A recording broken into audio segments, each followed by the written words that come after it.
గుంటూరులో జరిగిన south zone సిలింబం పోటీలో కర్నూలుకు చెందిన 6 బంగారు పతకాలు, మరో 6 రజత పతకాలు సాధించడం హర్షణీయమని జిల్లా ఒలింపిక్ అసోసియేషన్ అధ్యక్షుడు బి రామాంజనేయులు కొనియాడారు. స్థానిక స్పోర్ట్స్ అథారిటీ అవుట్డోర్ స్టేడియంలో ఏర్పాటు చేసిన అభినందన కార్యక్రమంలో ఆయన ముఖ్య అతిథిగా పాల్గొన్నారు.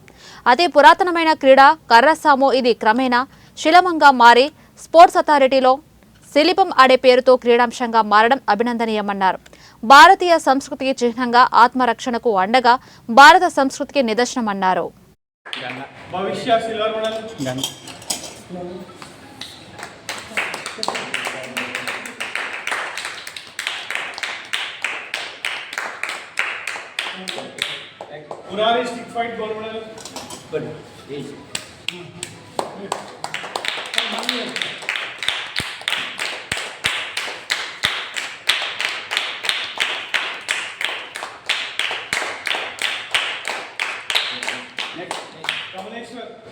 రామయ్య సారు, దేశపాల్ సారు, మిగతా వాళ్ళు సార్ ఉన్నారు.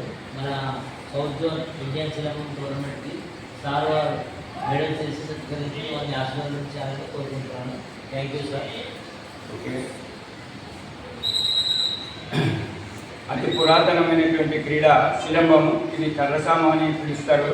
దాన్ని క్రమేణా ఒక ఫెడరేషన్ ఏర్పడింది, సిలంబం ఫెడరేషన్. తద్వారా ఆంధ్రప్రదేశ్ ఏర్పడింది. ఇటీవల కాలంలో మన జిల్లా సిలంబం అసోసియేషన్ కార్యదర్శిగా మన రాఘవేంద్ర ఉన్నారు. అలాగే ఇతర శిష్యులు, అలాగే మానవ జాయింట్ సెక్రటరీ, ఇలాగ మెంబర్స్ ఉండి ప్రతిరోజు మీకు ఆడిపించి ఈరోజు సౌత్ జోన్ స్థాయిలో మీకు ఆ సిల్వర్ 6 గోల్డ్ రావడం అనేది చాలా సంతోషం. మీరు భవిష్యత్తులో మరిన్ని బాగా సాధన చేసి, ఇది వ్యక్తిగతమైన క్రీడ, ఆత్మరక్షణకు ఉపయోగపడుతుంది, తర్వాత వ్యాయామానికి ఉపయోగపడుతుంది. ఇన్ని రకాలుగా ఉపయోగపడేది మీరు సాధన చేయడం ద్వారా మీకు ఆరోగ్యమే కాకుండా మీకు మంచి